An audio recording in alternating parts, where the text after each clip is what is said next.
What do you do if even that suggested bid is not giving any impressions? That's not abnormal, unfortunately. It's not abnormal to not get impressions. And so what I would say is that raise your bids, test raising bids. A couple reasons why this could happen as well is you might have that particular search being triggered through another one and somewhere else in your ad structure for that product. So that could be another reason why. So like, for example, if that keyword is performing in say a phrase match and you go and you launch an exact match, it might take a while for that impressions to start shifting over to the exact match, which is fine and expected. Okay, so you can test that. I would honestly just test like increasing the bids here. Oftentimes, even if you're using the suggested bid, that doesn't necessarily mean that's a high enough or aggressive bid. The suggested bids are a good start, but you always need to optimize from there. There are other ways to do it, right? So anything that is going to increase your conversion rates will increase your ranking. Anything that increases the amount of orders that you're getting through that specific search will increase your ranking. That's why a lot of times sellers will do these things in tandem, like say testing coupons, potentially testing lower price point if you have the margins enough to be able to do that. If there's any sort of listing optimization that you've been putting off for a while. I also just today filmed, so expect it out within the next week or so, filmed a video on how to analyze your conversion rates versus your competition. There's some stuff going over the search query performance reports, how to use those to analyze. So if you're brand registered, I would keep a lookout on the YouTube channel. That's going to be helpful as far as like analyzing how is your conversion rate versus your competition. Best combination of map types for branded, generic, and competitor keyword targets. Yeah, I'm still a huge fan of using all the above. So we use exact match, phrase match, and broad match for pretty much all targets across the board. And now it does somewhat vary depending on the account budget and then what stage we're in, because you noticed when I was talking about product launches, I recommended launching specifically an exact match and sticking to that for a while. So I do think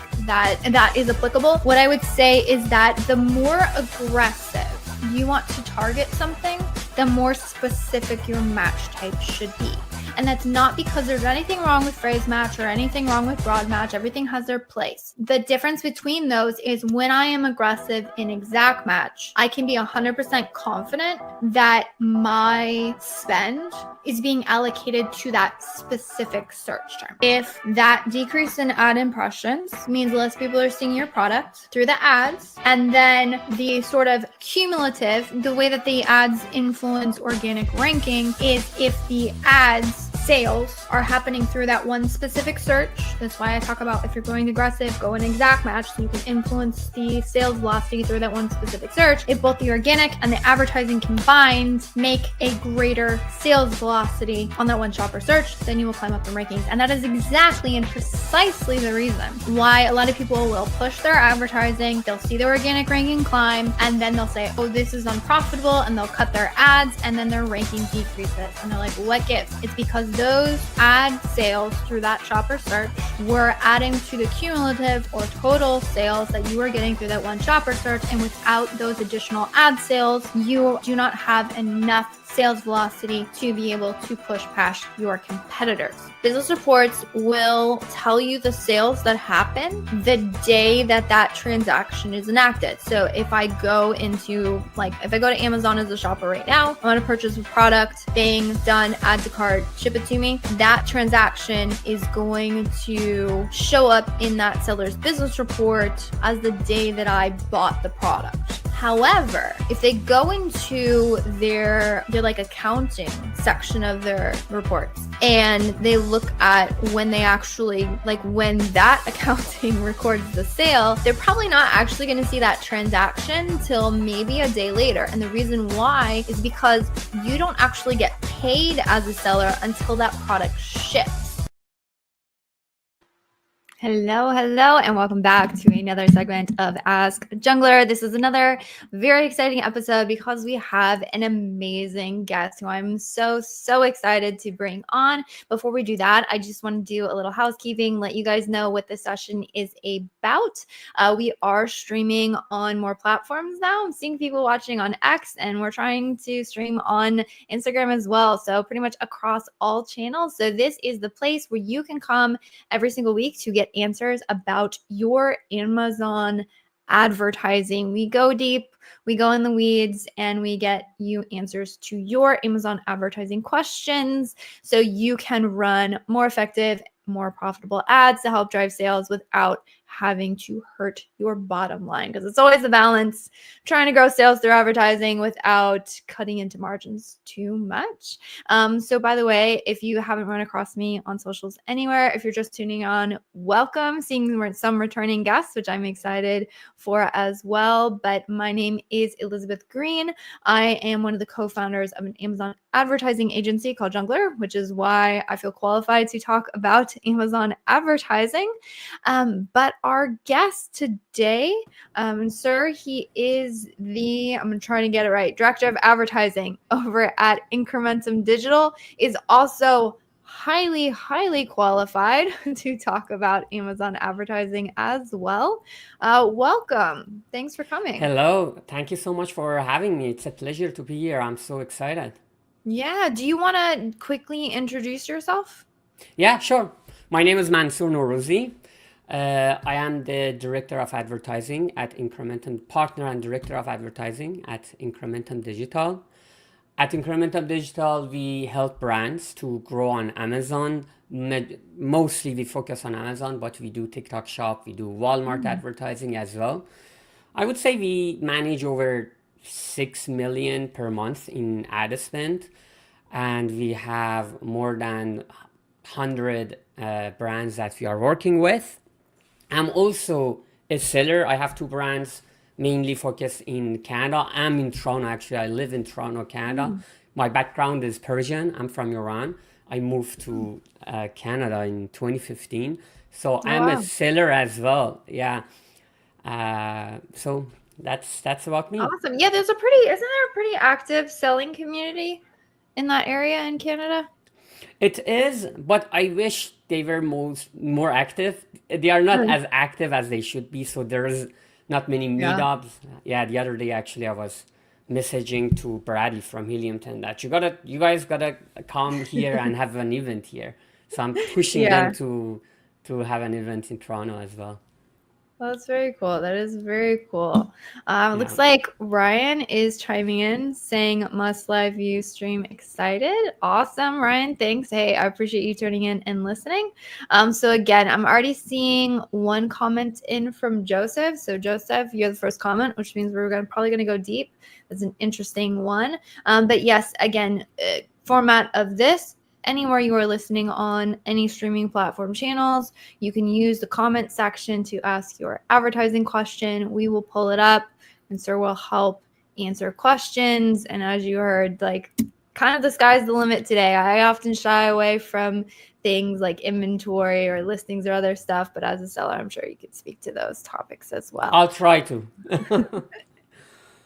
Awesome. So Joseph has a question. Actually, it's funny enough. I think we ran across this just this last week, but he's saying, hey, I've seen my ASIN show up on display ads in those placements. And I'm almost certain that I only had sponsored products ads running for that ASIN. Can auto campaigns show up in display, or like how would someone get a sponsored display ad slot without having those ads running?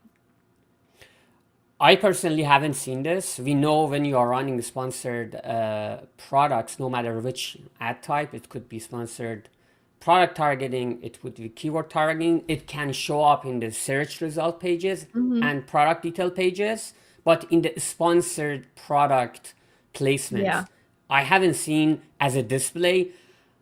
I am assuming that you know the exact placements, and the placement that you are talking is definitely for display.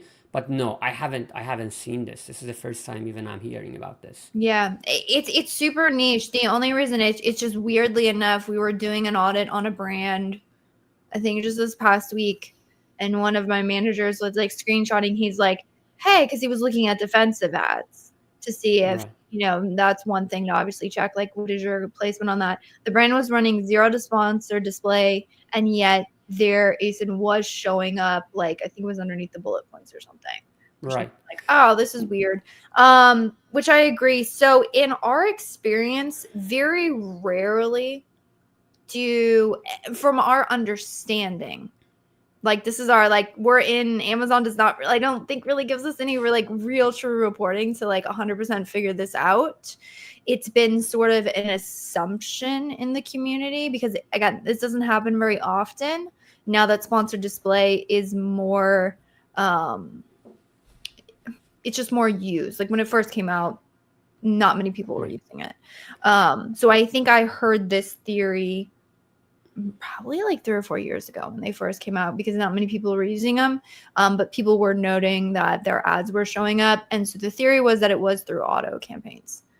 The only I guess I could say is that, to your point, maybe Amazon is just, I wanted to say that probably Amazon is just testing out those ads in the placements. But I personally haven't seen. Also for our brand, since we are most of the time, pretty much for all of them, we are running a sponsored display. We can't necessarily tell, oh, this is not coming from sponsored display. That could be another reason that we haven't seen it. Yeah, most likely, because if you're running full ads, then you would be like, well, this would the assumption would be would come from sponsored display. Exactly.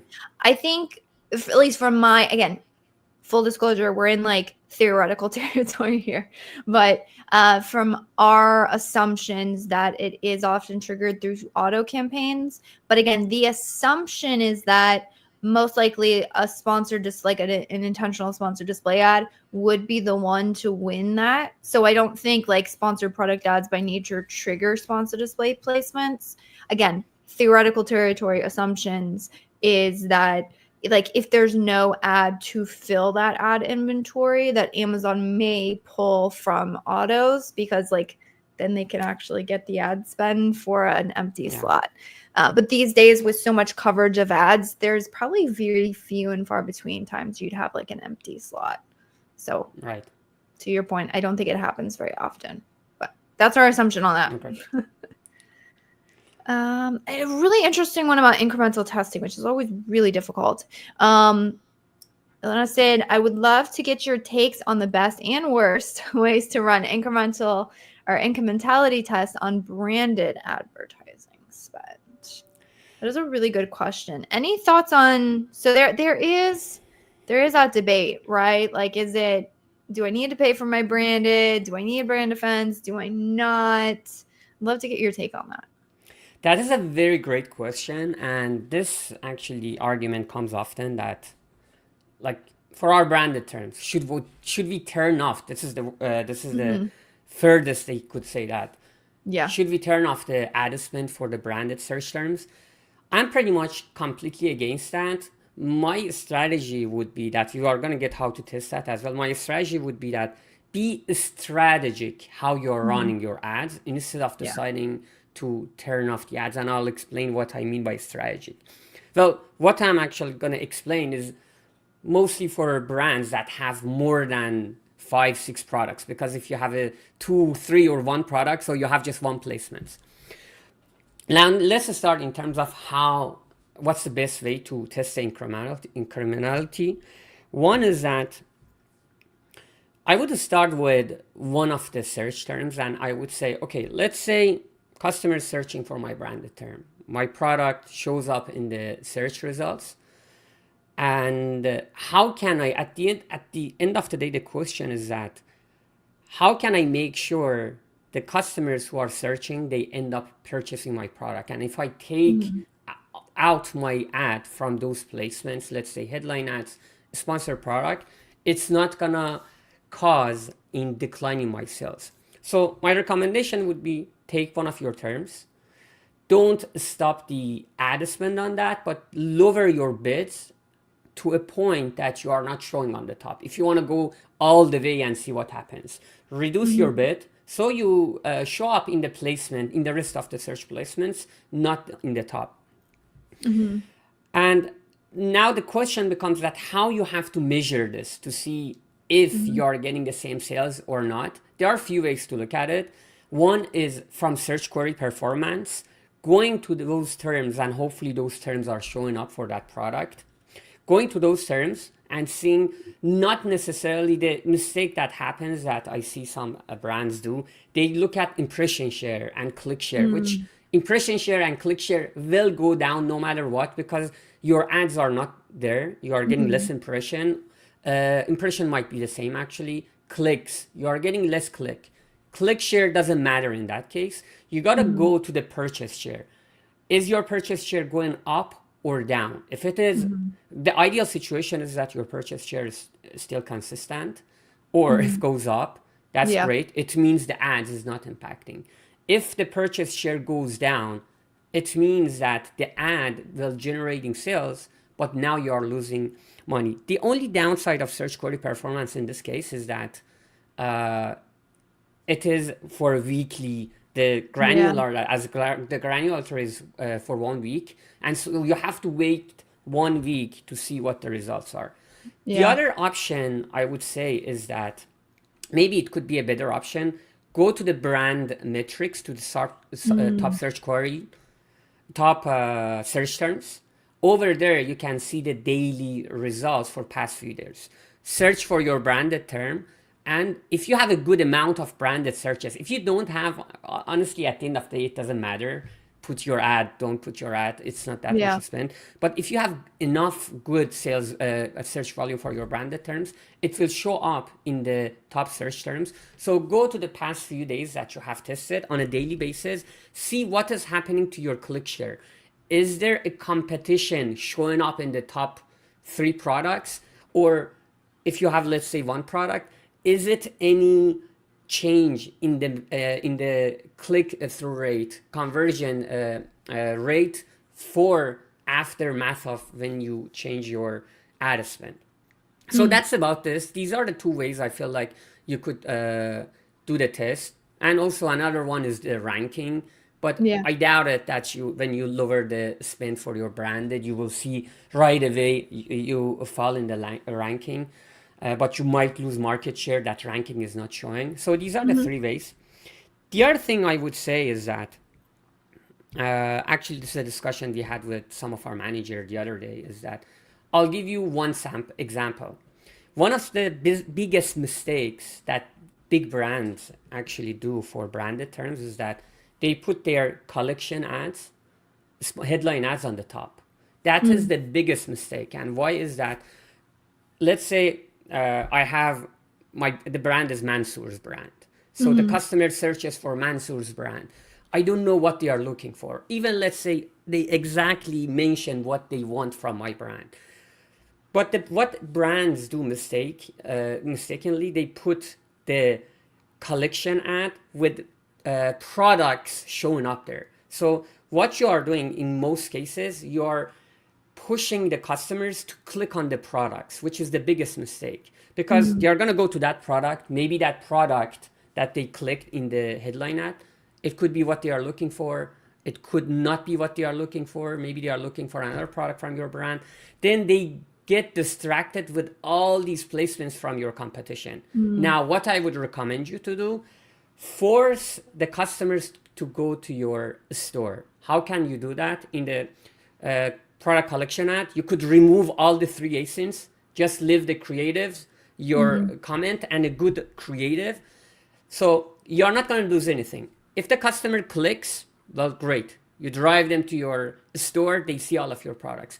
If they don't click, amazing. You still took that spot. You're not losing money because no one clicked, but you're getting that awareness. You own that spot. That is for one thing you could do with headline ad, with store spotlight or collection. In a sponsored product side, instead of removing the ads, do this. If you have a good catalog, instead of advertising the best sellers, organically ranked product that they are already there for your branded terms on the top of search, push the products that are low low moving product, or your new launches. That's another approach that you can do this more strategically. Cool. No, I love it. Some insanely good strategies. Also, some fantastic tips about the sponsored brand. I might just speak to that question because it's actually a fantastic question about the worst way to do it.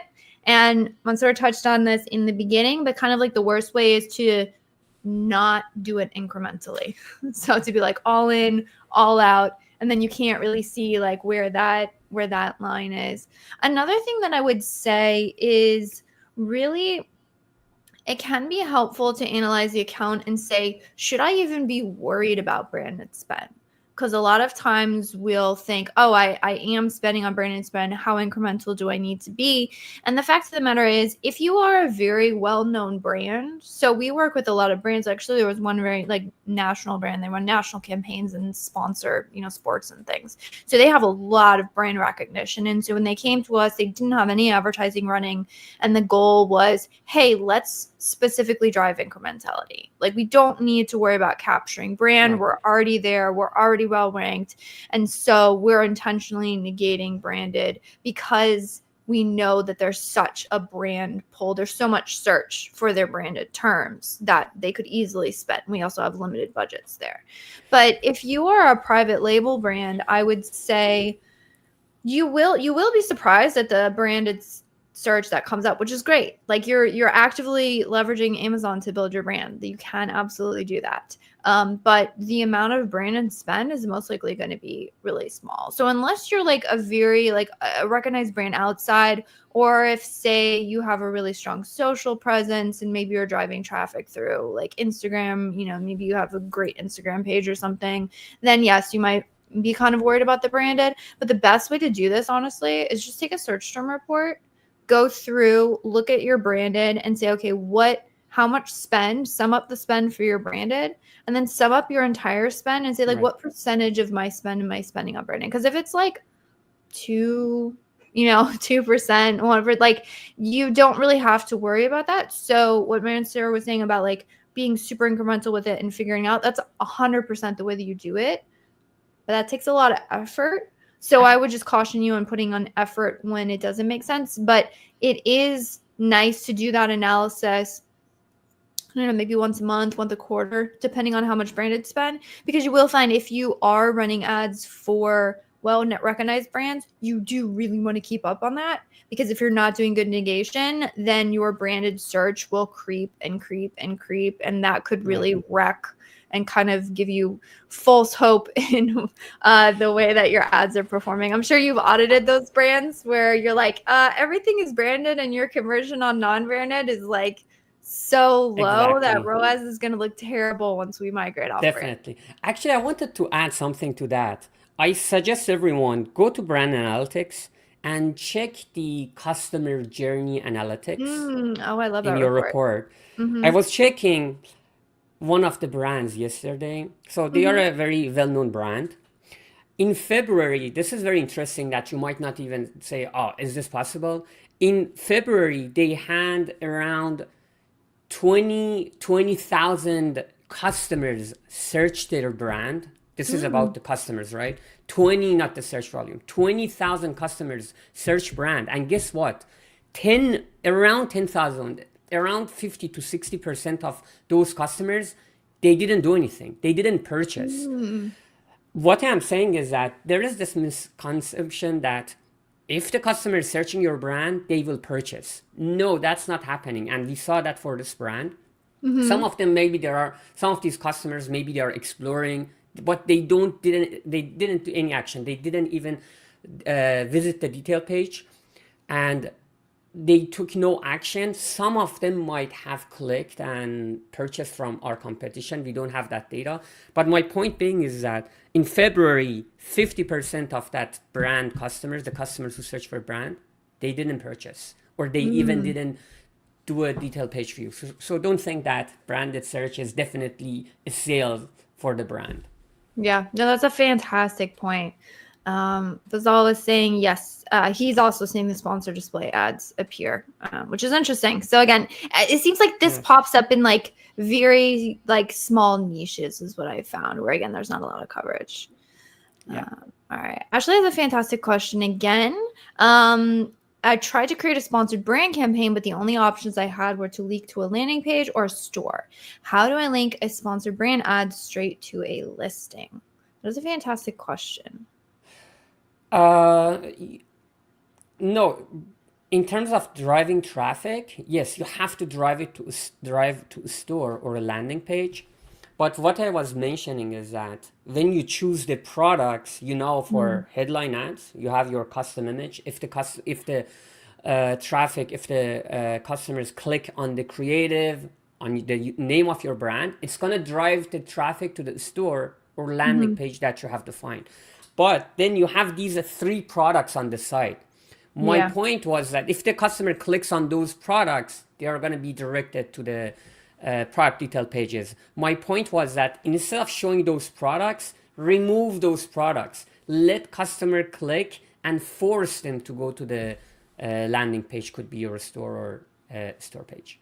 Yeah, I love that. And yeah, actually exactly what Mansour was saying, like, if you have the banner or the lifestyle image or whatever the case may be, and you have those three products, yes, if they click on those and they'll go straight to the landing page, which also in our experience, stores tend to, I've seen exceptions, but I think most of the time we've seen that store pages, especially if you have a very curated sub page. So like say you have, I don't know, some workout clothing, but you're going after a legging keyword and you have a sub page with like all of your leggings, I would recommend like directing it to that sub page with the relevant products. And also I'd say it's very, very important that if you do have those three products on there, that those products, because those are the products that the shopper is being shown. If you do decide to do that, make sure whatever landing page you have does contain those products, because it's very frustrating to a customer. I know, because like I've done it before. I'm like, oh, that seems like an awesome product. And you click on it and you're like, I really wanted to purchase that product and now I can't find it.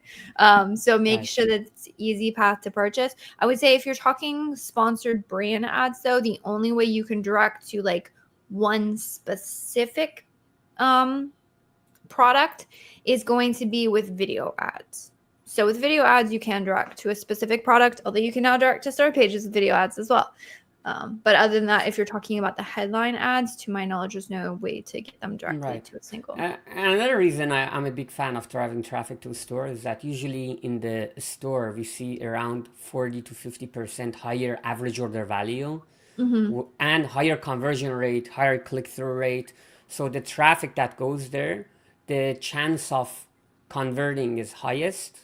Plus the average order value is 30, I would say, to 50% from my experience higher. And this is all for brands with bigger catalog, right? If you have Yeah. one product, this doesn't apply to you. Right. I would agree. Great points. Josephine with a great question about automating things. It's a two-part question. He's saying, I'm great at VPA. He's asking about stealing a proven bid strategy. So it's basically like, I have a way to create automations. I have something, but I feel it's basic. It just looks at spend and ACoS, and I want to add conversion rate and total ACoS, and perhaps switch my rules to adjust based off CPC rather than bid. All this seems very complex, which it is, by the way. I think bid optimizations, if you're doing them correctly, are one of the most complex rule sets you'll probably ever have in your account, but for a good reason. He's saying, I wish I could steal some of these rules. What do you think? I mean, we put out a lot of content on stuff. I'm sure you guys do. Is there any way somebody could steal a rule set? Well, I don't think there is anyone says that, okay, here's all my rule sets, or even for us, for you. I'm sure if you go back, look at the videos, we have created a video that we talk about how we think about the bid optimization. I'm sure you have had this. And to your point, it is very complex. Bid optimization, in my opinion, is for me is very simple. But when you go to creating the rules, it becomes very complex because you got to look at in different variables, but simple but complex in the rule base. I don't know. I don't have any guide to say, okay, here are all my rules. Go ahead and have it. I don't know about you if you have it. I don't.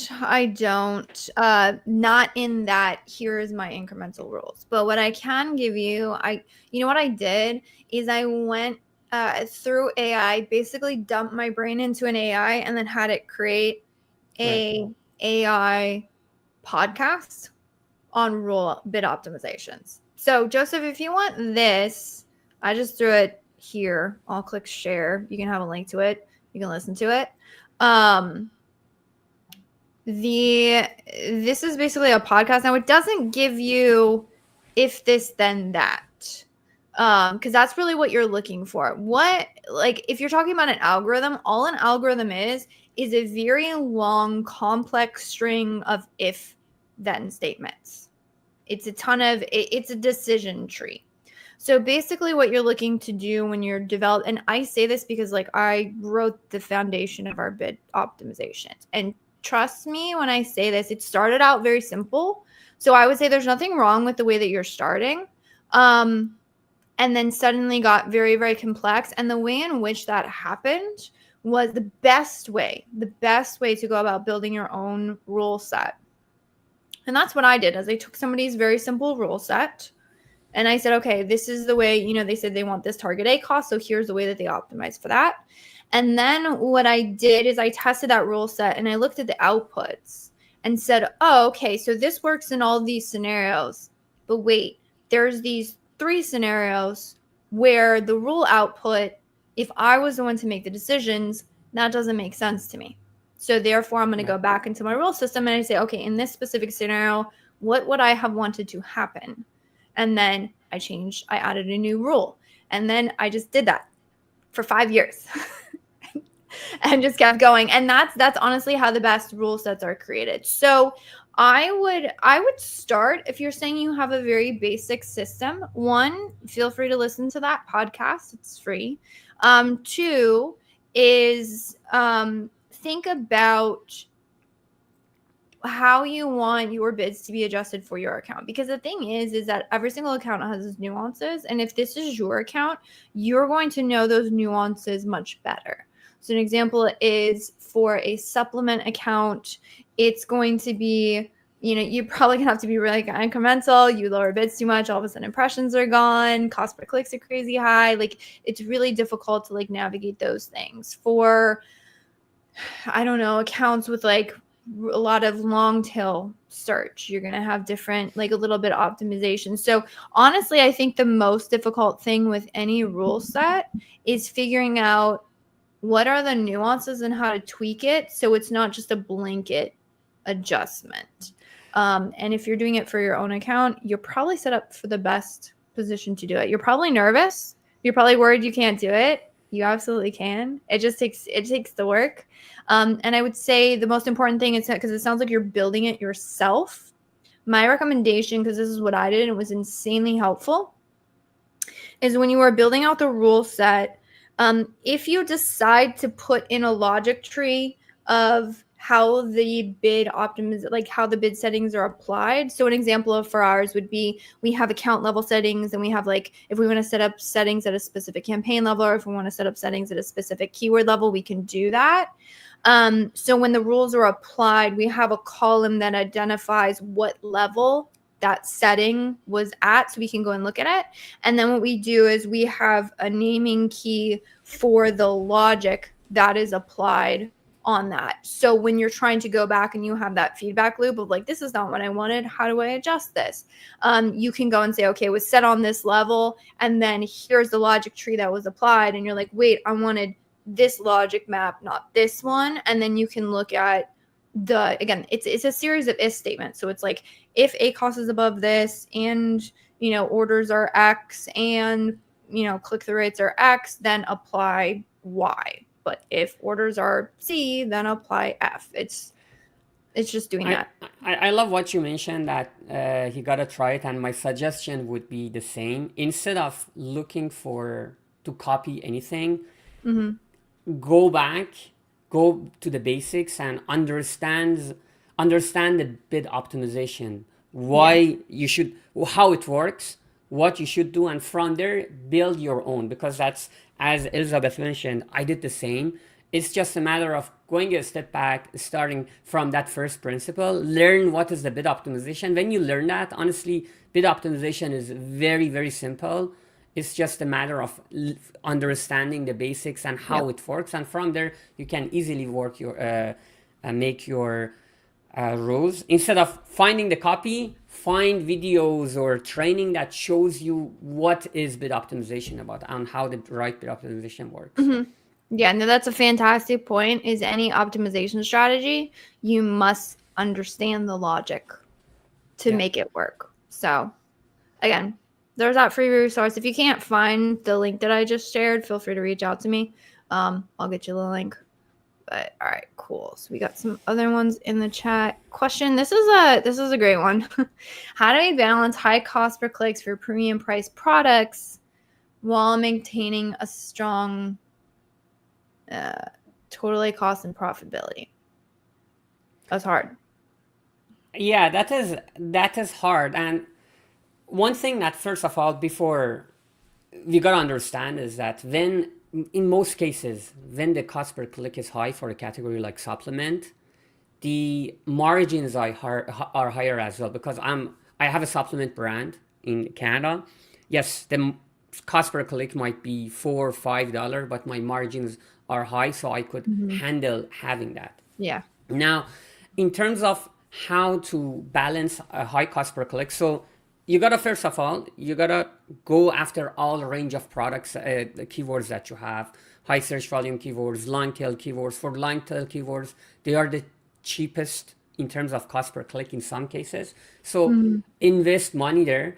But you shouldn't always think about, okay, the cost per click here is very high. I'm losing money for this keyword. You got to think that you got to take a step back. What is your goal of showing up for this keyword? Is it just to be profitable or no? This keyword is you are maintaining a position that's helping you with the organic ranking. Yes, you're spending higher in the ad side with higher ACOS, but at the end of the day, the sales that you are generating from that keyword because maintaining your organic rank is balancing out your tacos. So you are seeing a good results. In terms of being more efficient, I will say that you will have your different bucket of keywords that you have a goal of higher ACOS because of ranking.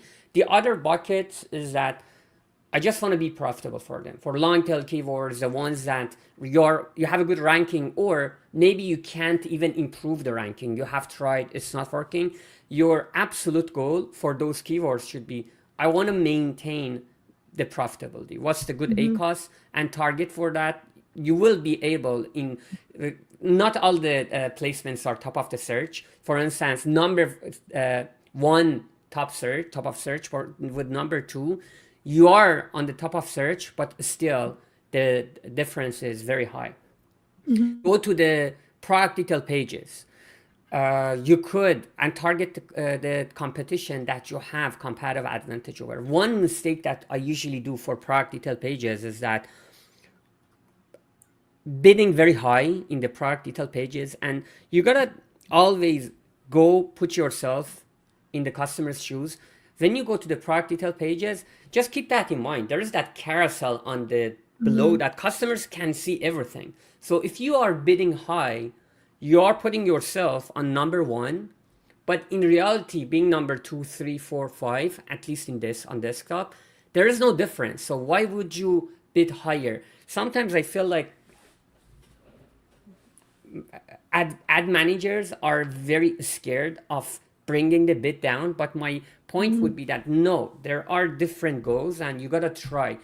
The PDP placements that you get with 50% ACOS, you are generating sales. There is a chance that you can generate sales with 30% ACOS if you bring your bid. So I would say be strategic and see where you generate sales, what's your goal is, and try lower bid as well. You might be able to generate sales, the same sales in some cases. No, that's a fantastic call out. I love your call out about top of search. Funny enough, I did a video I've been doing, which I should totally have you on because we're doing this live, but I've been having people on to share Amazon ad tips, and that's one. So Bernard Nader, he actually was sharing about high price products, and that was exactly his strategy. Was like, hey, leverage rest of search, because what he had seen specifically for higher priced items is that oftentimes rest of search performed better. And so he has a whole optimization strategy about with rest of search placements and things. But I would say that's 100% correct. And then the other thing that I would say when it comes to a strong total ACOS and profitability, the goal really is to drive ranking for the product to offset that. Because if you can drive strong organic ranking for a product, you can sustain a little bit higher ACoS, which you're probably going to have, just given that the cost per clicks are higher. But then if you can't, due to the product conversion rate, that's where you start to get into a little bit deeper waters. Yeah. Good question on starting businesses and how often should you monitor? So is it advisable to monitor spend and search terms on a daily basis or weekly basis? What's kind of your cadence for this? In terms of there are again different buckets. No, ad spend search terms I won't follow daily, and the reason is that I'm like, okay, if yesterday ad spend or search term when I'm seeing it's dropping or going up, can I rely on that, and what is my kind of action? I would say generally we look at it weekly to balance the whole week for the whole business KPIs and metrics, because we can rely and we say, okay, sometimes has gone for attribution, we could rely on the data. It doesn't mean we neglect daily. For daily, usually we are looking at the sales for sure, because if anything happens in past few days and we see, okay, our sales drastically went down, we want to right away figure out what happened, because when the sales going down drastically or we see a decline, there are a few scenarios that you could take action. One is that either it's the demand, which you could check from the trend from different places to see if it's the demand or not. Either it's demand, or you had an offer, you had a coupon code, you had a deal, there is something related to your product, or you got a maybe negative review. There is something about your product that is happening and you got to understand what is that, or it's competition. Maybe in the market, your direct competitor running a deal and that is causing this change in your sales. So for the sales, I would say, yeah, I would look at it pretty much daily to understand if something is happening that it's out of normal, what is the reason and what I have to do. But other than that, any other KPIs, no, I'm not looking at daily. I'd rather look at them weekly to have a better view. And as I mentioned, I'll have it like I'll check some KPIs like total sales, even sessions, just to understand everything is going right. Yeah. If not, what is the reasons? But ad spend and search term, no, usually I don't look at it unless I find an issue and I want to figure out what the problem is. No, that's exactly, because that's 100% what I would have said. Because to me, I see ad spend as different than the search terms. So I would agree with you. Like if you're checking search terms or you're checking ranking daily, it's going to be so frequent that you won't be able to really understand the trends. So weekly, maybe even a couple times a week if you're being obsessive and you're spending a lot to rank on a key term, but that would probably be as often as I would want to check it. And the crazy thing is that oftentimes when you are pushing on a keyword for ranking, like if it's just kind of going normally, you'll kind of see just a normal up and down pattern. But what we've been seeing more often than not is when we're pushing on a keyword to rank, you'll start to see the rank like really bounce, and kind of what you want to see is the bounce to sort of trend upwards. But like one day it's up and the next day it's down, and the next day you're like, oh, I'm at number 2, and the next day you're at 10, and the next day you're at like 1, and then you're at 5. But like it starts sort of doing that. And so if you were checking that daily, you probably drive yourself crazy. You probably wouldn't make good optimization decisions. But I think that's a fantastic call out of because we do check all of our accounts daily, but we do like spot checks. So to us, it's like you have your routine optimizations, you have your strategic work, and then you sort of have what are my sales trends, what are my spend, maybe total ACoS, just to make sure that everything's flowing in the right direction. Because to your point, if things happen, all of a sudden your competitor drops their price in half to try and get orders, and like your conversion, all of your sales are down, but that's because of outside circumstances. Those things happen. And so to have a pulse on it is helpful. But we use that kind of a pulse. All right, cool. Is everything okay? Fantastic. Then let's get into our routine. Oh my gosh, no. Let's go figure out what happened, is kind of our workflow. Right. All right. question about PPC campaign structure. What is your approach for structuring PPC campaigns with high ticket items where conversion rates are naturally lower? So it sounds like this is the same thing. I don't know if there's a particular structure. Well, I'll let you speak to this. Maybe I'm off, but I don't know if there's a particular structure that I'm like, oh, because it has a high ticket item and conversion rates, we change our structure at all in campaigns. But I don't know. And maybe just speak to the standard structure if that's the case. No, we don't. Same as you. We don't change our structure because it's a high Mm-hmm. ticket item. It's just with a lower conversion rate. In Mm-hmm.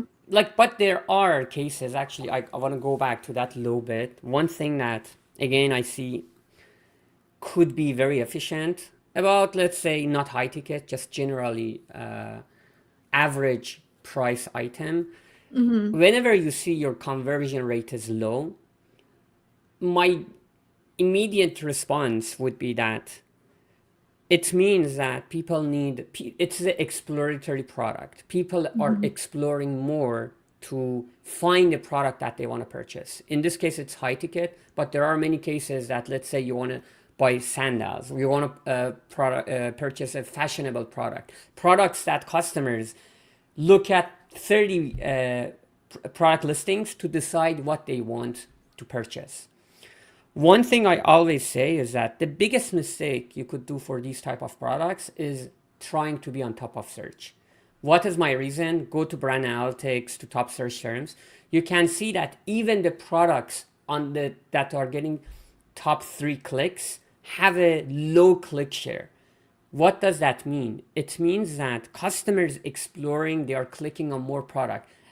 If you are number 1 or number 15 in that category, still customers are clicking. Maybe to some percentage it would be lower, but in most cases, people are exploring and they will go down the page to the first half of the page to Mm-hmm. search for a product.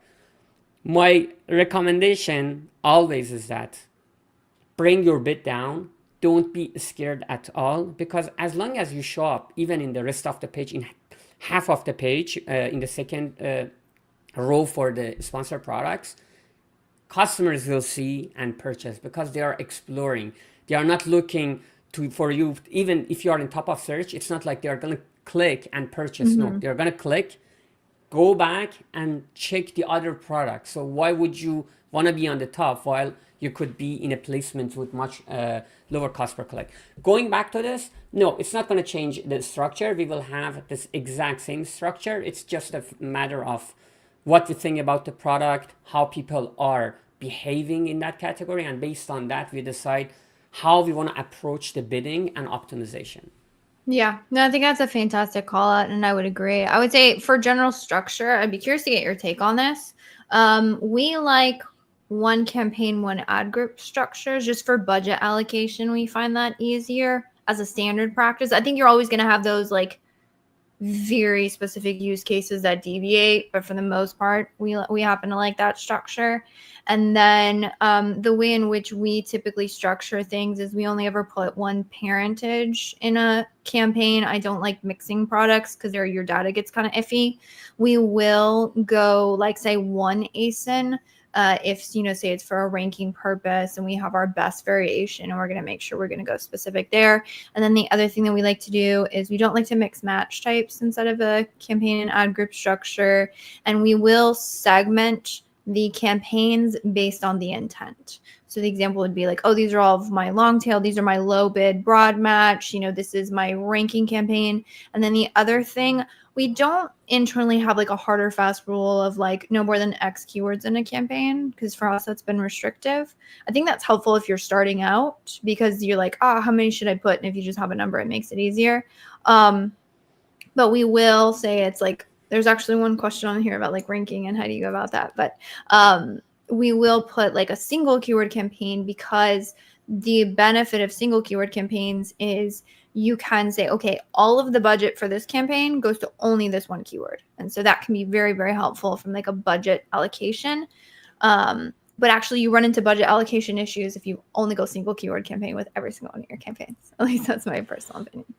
That is actually exactly how we approach it.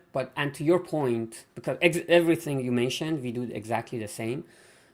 we don't go, for us, we don't go as far as one single keyword campaign for all, and we Yeah. don't mix 100 keywords in a campaign. So the way we approach it is that if it is high search volume keywords, very important, that bringing 80% of the sales, they are very important. We go single keyword campaigns. As we go mid and long tail keywords, then we start saying, okay, let's mix them in the same campaigns. And max we would go is 10 to 15 keywords per campaign, even if they are low search volume. So we will go from anywhere from 1 to 10 to 15 with very focus and making sure we have one single keyword campaigns for our main keywords. Other than that, everything else, one campaign, one ad group, one parent, one ad type, everything else that you mentioned, we do exactly the same. Cool. There's another question here about going more aggressive on stuff. We're kind of on this thought train, so I wanted to pull up this question because I think it's a good segue. He's saying, I want to be more aggressive for a keyword. Should I increase the bid or should I increase the budget for this keyword or both? And what is the difference between increasing bid and the budgets, like practically? This is a really good question. I'm interested to hear your take on it. That's a great question. Yes. So let's take a step back. What happens when you increase bid? When you increase bid, you are changing your placements, right? If you are, let's say, if you are showing up in rest of the search, you will show up in top of the search. If you are in product detail pages, showing up in product, because we know, let's say we are targeting keywords, we know that from keywords we show up on top of search, rest of search, product detail pages.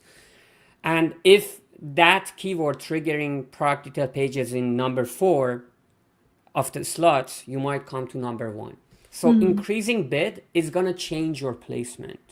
What's going to happen is that you might have been seeing a certain results, but when you increase bid, since your placement is changing, the results that you see probably will be different from what you have been seeing before. It's not a bad thing necessarily, just you're going to consider that you are changing the placement. With budget, what that means is that now you are giving more budget, more contribution to that campaign.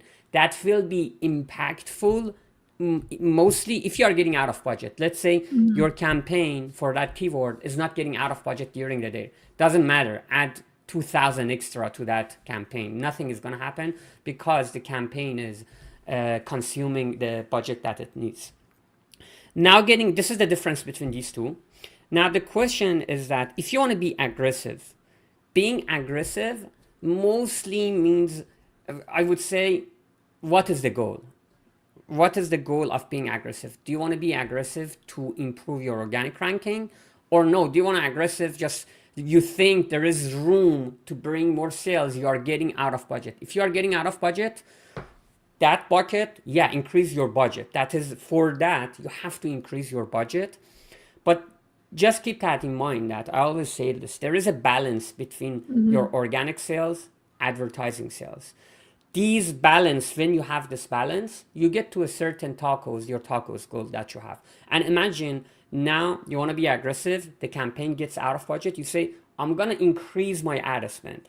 Now you have taken this out of that balance, so your tacos will go higher. You can't expect necessarily to increase your ad spend, but to see the same tacos. If you are hitting your goal, increasing ad spend, 90% is going to increase in your higher tacos, at least in a short term, unless you that causes improve organic ranking, that again, organic sales comes up, you can balance that out. So that is for aggressive in terms of you have a room, you can increase the budget. Let's say you want to improve your organic ranking.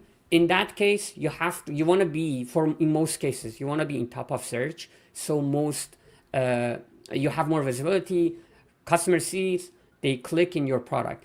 The mistake that I see here is that people focus on the campaign that they had, they just increase the bid. Keep that in mind. Now your performance won't be the same, and also you might miss on the other placements that could be profitable for you. My suggestion is that if you want to be aggressive, create a new campaign, focus for top of search with aggressive bid, but keep the old campaign being and optimize it toward profitability. So if your target ACOS is 30%, the old campaign, leave it at 30% ACOS, The new campaign, which is for the ranking, aim for 80% for top of the search. So you don't lose, you don't leave gaps, you don't take the, you miss this search test you could have got from the rest of the search.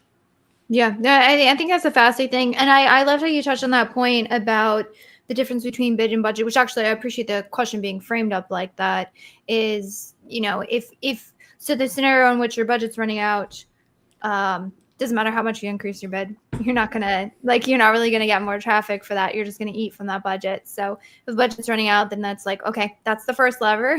Then we can increase that, and then maybe going after the bid. But yeah, your point of like bid basically says, hey, Amazon, I'm willing to pay this much. And if you're willing to pay a lot more than your competitors, typically speaking, you show top of search or, higher up in search. And then budget is just like, hey, I'm willing to pay for, if I have $1 click and I have a $10 budget, then I say, okay, I'm willing to pay for up to 10 clicks. So those are kind of how those two levers work together. And if you can do it strategically, you can move the two levers together. Yeah. Cool. All right. We got probably about time for one more question. Goodness. Okay. So let's talk about variations. I'm going to pull up Joseph's question first. And then we'll go through this. Two-part question. I have a large variation listing with many ASINs under one parent. Fantastic. Oh my gosh, so much complexity of variations. Was wondering if I can do defensive targeting by product targeting all ASINs under ads in the same ASIN under target, or they won't show because Amazon won't show my ASIN if it is from the same variation. That is a good question. I have my own observations, but I would love to hear what you've experienced. Initially, I thought the variation doesn't show up in the same listing because they are variation, but I have seen cases that they show up. For that reason, I would say, just to be safe, target all of them. So either they will get impression or will not, and you get the placements.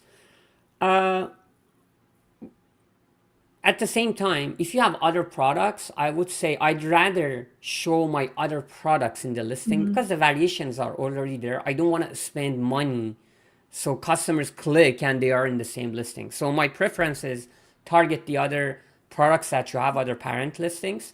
If not, you don't have it and you're going to get the placements, sure, go ahead and target it. You might show up, you might not show up. I have seen cases that they are showing up.